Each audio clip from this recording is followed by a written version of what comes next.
Eyes on the Ball.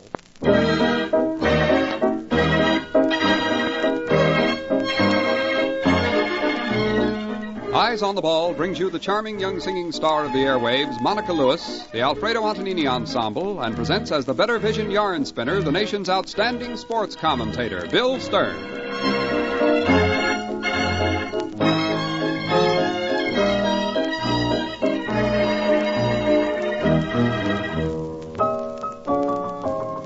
Guardian Angels, please form a line on the right in answer to this musical plea from Monica Lewis, someone to watch over me.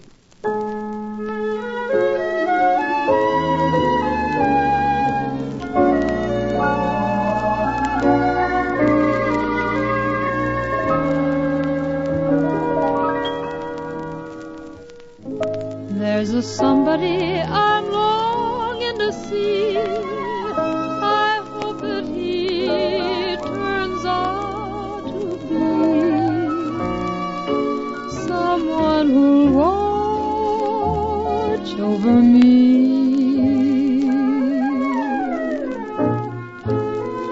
I'm just like a babe who's lost in the world.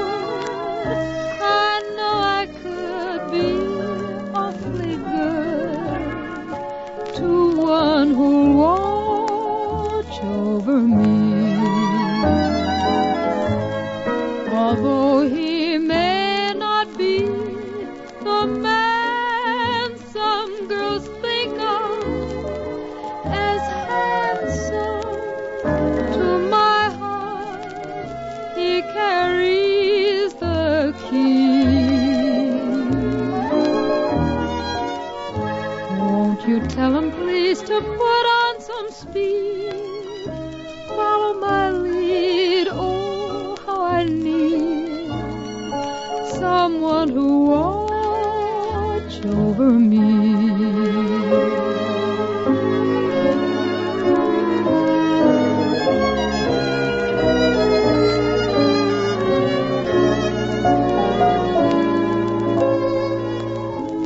Although he may not be the man some girls think of as handsome, to my heart he carries the key.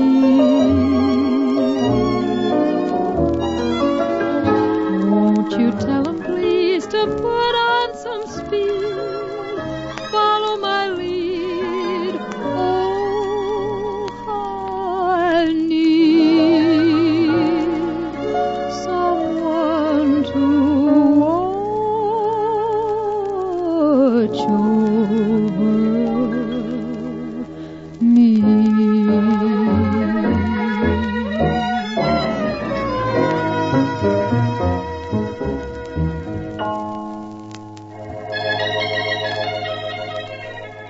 It's teamwork and eye work on the gridiron, as Bill Stern, the Better Vision yarn spinner, points out in his story this week called Eyes Score Touchdowns. Bill Stern. Many times during a football season, I've noticed a team file off the gridiron at halftime on the wrong end of the score. Then, when the second half got underway, the losing team had seemed to take advantage of obvious faults by their opponents and shortly would pull up even. In many cases, they'd go on to win. One particular example of this situation was the game between Notre Dame and Southern California back in 1931. I consider this one of the most thrilling comebacks in football history, a comeback made possible by what players and coaches had seen during the first half. As the two teams filed back onto the gridiron for the second half of that game, Notre Dame held a 14-0 lead. Then Southern California went to work. The Trojans pushed closer and closer towards the Irish goal line, and finally, with only 12 minutes left to play in the game, Southern California scored. When they got the ball again, they continued to make use of what they'd seen, and they pushed over the Notre Dame goal line for the second time, but that wasn't quite enough. The Irish still led 14-13. The Trojans were still confident that they could go on to victory, and they pushed to the Irish 42-yard line, but time was running out. So they decided to try for a field goal. The ball came back, quarterback Orv Mahler spotted it, and guard Johnny Baker booted it straight and true for the uprights. It was a heartbreaking second for Trojan rooters as that pigskin sailed towards the goalpost. But eventually it split the uprights, and the Trojans had won 16-14 in the last minute of the game, all because of weaknesses the Trojans had seen during the first half. Many critics of football feel that the game is merely a pushing contest between two teams of 11 husky individuals, but I regard it as a sport in which you must watch for opportunities. You must be alert and spot weaknesses, which often mean the difference between victory and defeat. Let's take the team on offense. Here the quarterback is the brains. He must watch for openings as well as call signals. He spots a weakness in the opposition, and the signal he calls directs a play at that weakness. Perhaps he sees a defensive halfback playing too deep or a guard who's not changed properly. Well, he'll pick a play out of the team's repertoire to take advantage of that weakness, and before long, his team has scored. He must know when to call for a forward pass. The passer must have exceptional eyesight to spot a receiver, know by his stride which way that receiver is going to cut for the pass. And the kicker must watch the safety man to know in which direction he must angle the ball so it will not be taken by a tricky runner who may scoot for a touchdown. The defensive team must also have its collective eyes open just as well. Many times a coach has told me after a game that one of his linemen, an obscure guard or a tackle, had tipped him off to a weakness on the other team, and a quick opening play had resulted in a touchdown that won the game. A defensive player must watch the ends, the halfbacks, for a tip-off as to whether they're going down the field for a forward pass. Often a player will change his position slightly if the play is to be a pass, but the other team takes advantage of that telltale sign. These little pointers on football show that the winning team is not always the better team. It may be the smarter, or it might be the more observing. An old favorite in a new setting by the Alfredo Antonini Ensemble, Fiolito Lindo.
A champion's split-second timing is the result of split-second seeing.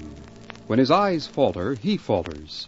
And so it is with us in our everyday lives. Good seeing is the key to good earning and producing power. Good seeing is the key to good living, to happiness and success. That's why it's the soundest common sense to keep an eye on our eyes at all times, to guard them from strain, to keep them working at top efficiency to do well the 1,001 seeing jobs they must do every day. It's not always easy, however, to be certain that our eyes are in tip-top condition unless we have a regular eyesight checkup by the men and women whose professional counsel and care and whose scientific skills can be relied on to tell us the truth about our eyesight. If it is the highest wisdom to get reliable vision counsel, care, and correction, it's the height of folly to take chances with the only eyes we'll ever have. They mean so much to us, for good vision is the gateway to knowledge, happiness, and success.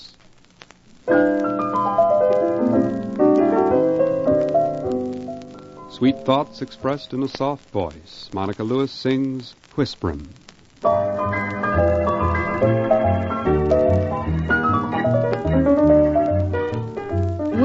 Whispering while you cuddle near me, whispering so no one can hear me.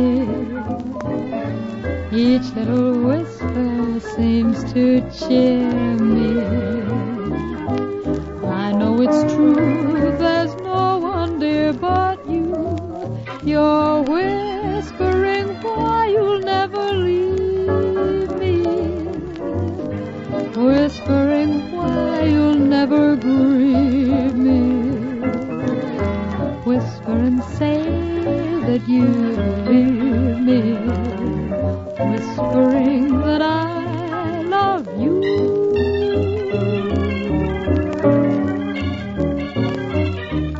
Whispering while you cuddle near me, whispering so no one can hear me. Each little whisper seems to cheer me. I know it's true, there's no one there but you. You're whispering why you'll never leave me, whispering why you'll never grieve me. Whisper and say that you believe me, whispering that I love you.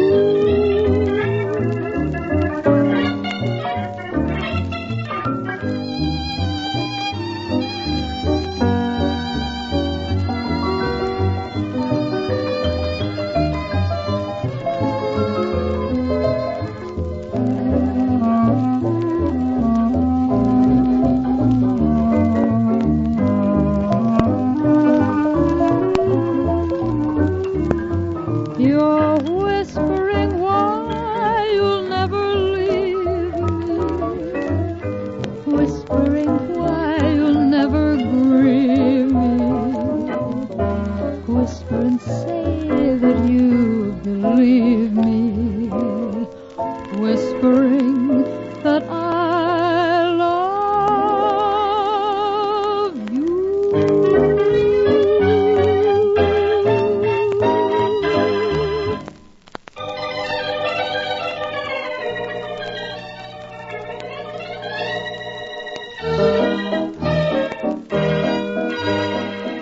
More of our favorite songs by Monica Lewis next week, and more music by the Alfredo Antonini Ensemble. And Bill Stern, the Better Vision yarn spinner, will take us on another little journey into the thrilling world of sport.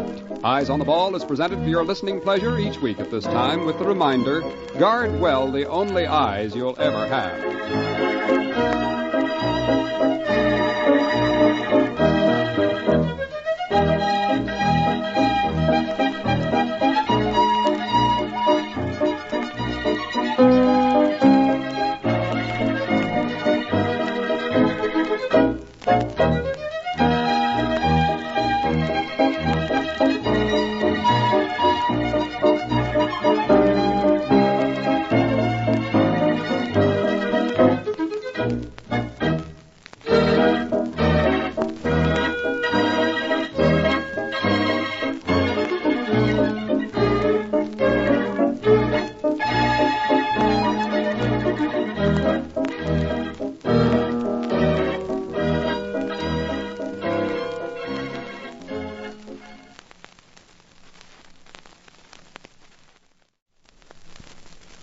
Eyes on the Ball.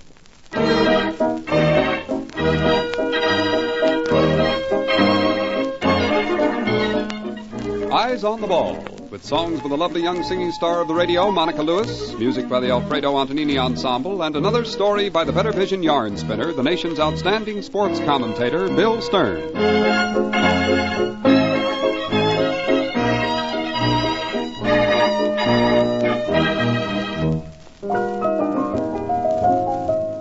The sentiments expressed are almost too good to be true, so we're lucky to have such a persuasive artist as Monica Lewis to sing Always.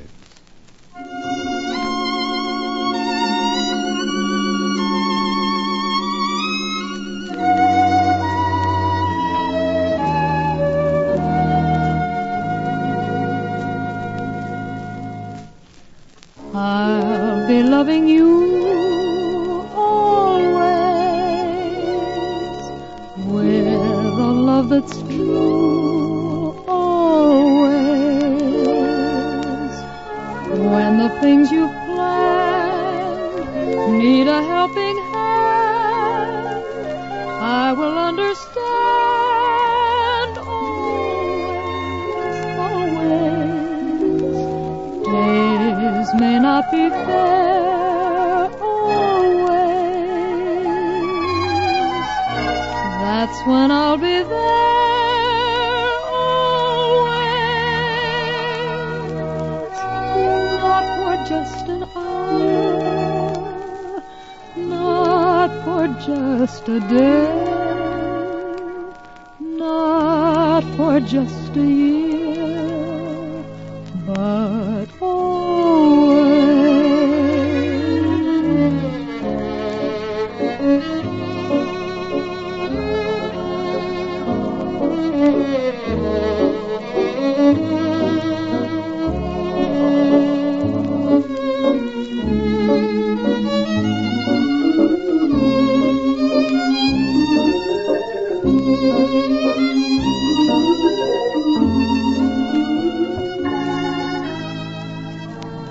days may not be fair always. That's when I'll be there always. Not for just an hour, not for just a day, not for just a year, but always.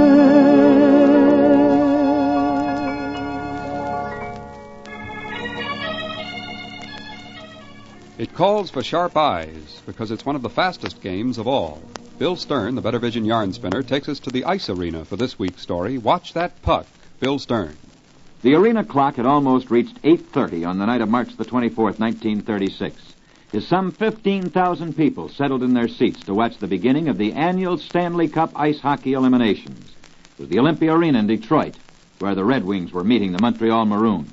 The first period ended scoreless, and the second period was much the same. Good, fast ice hockey, but just no scoring. In the third period, both goalies continued to keep their nets clear. The regulation game ended after 60 minutes of play with the score Detroit 0, Montreal 0. But that was just the beginning, for the teams must play until one scores. The first overtime period found Jimmy Ward of Detroit firing a shot which seemed to pass the Montreal goalie, but the referee said, no goal.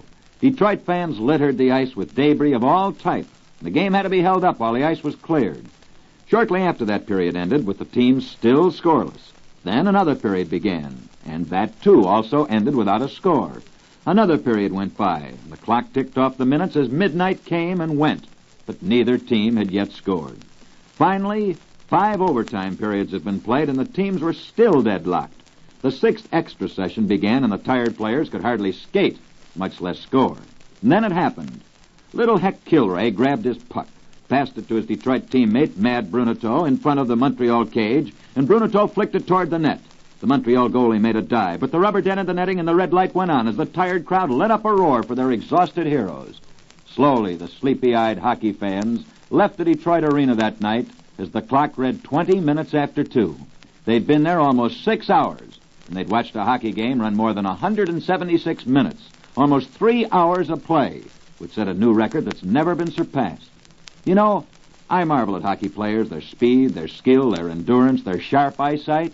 Do you know that 2 seconds after a puck leaves a player's stick, it attains a speed of 85 miles an hour?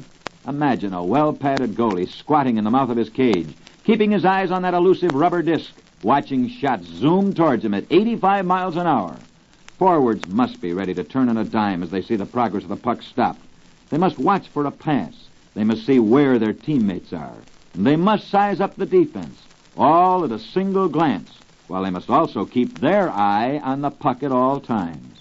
Speaking of keeping your eye on the puck reminds me of an incident which occurred in Duluth, Minnesota. It occurred a few years ago during a playoff game in the Northern League. A Duluth player belted the puck at the net, but it glanced off the stick of an opposing player and shot over the stands and out of the arena.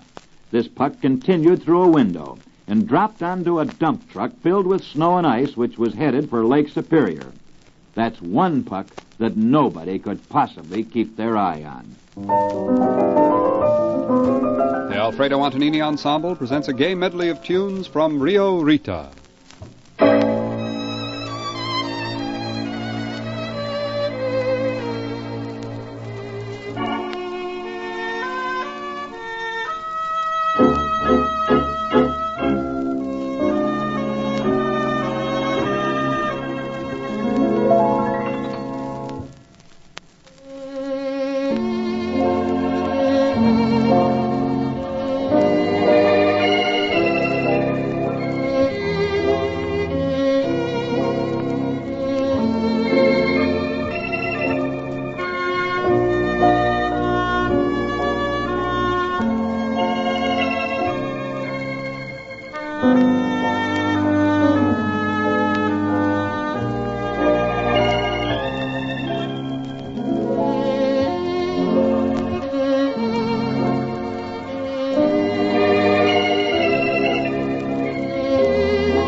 In the sports arena, the action is lightning fast, and the winners are usually the better seers.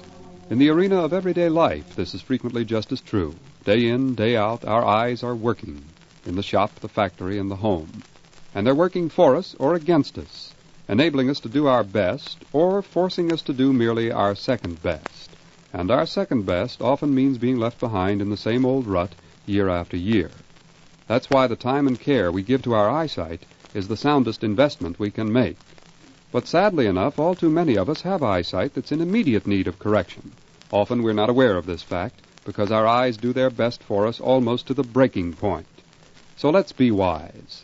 Look to our eyes and have them checked regularly by the men and women whose professional counsel and care and scientific skills will guard our precious eyesight for a lifetime of happy, successful seeing.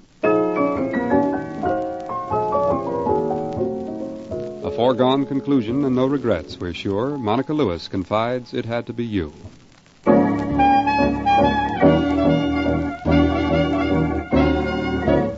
It had to be you. It had to be you. I wandered around, finally found somebody who could make me be true, could make me feel blue, even be glad just to be sad thinking of you. Some others I've seen would never be me, would never be cross, try to be boss, but they wouldn't do. No, nobody else gave me a thrill. With all your faults, I love you still. It had to be you, wonderful you, had to be you.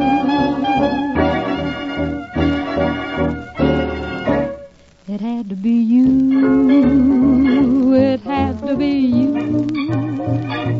I wandered around, finally found somebody who could make me be true, could make me be blue, even be glad just to be sad thinking of you. Some others I've seen would never be me, would never be cross, try to be boss, but they wouldn't do. No, nobody else gave me a thrill. With all your faults, I love you still. It had to be you, wonderful you, it had to be you.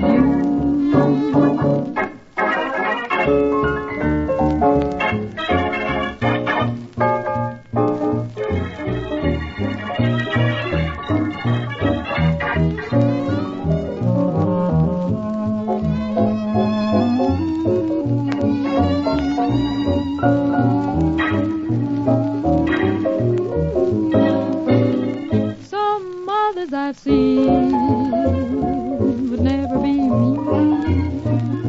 would never be cross, try to be boss, but they wouldn't do.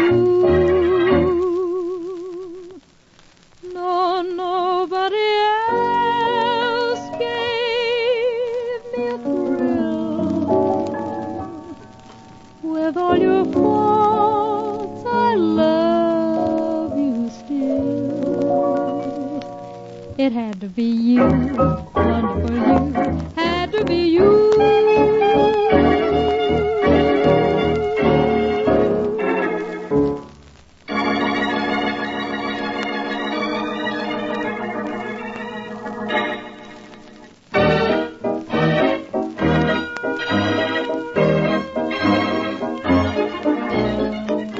You've been listening to Eyes on the Ball with the lovely young singing star of the radio, Monica Lewis, the Alfredo Antonini Ensemble, and the Better Vision yarn spinner, Bill Stern. Join us next week at this time for more songs and music and another glimpse into the thrilling world of sport with Bill Stern as our guide. And here's a thought for the week. We have only one pair of eyes, and they must last us a lifetime.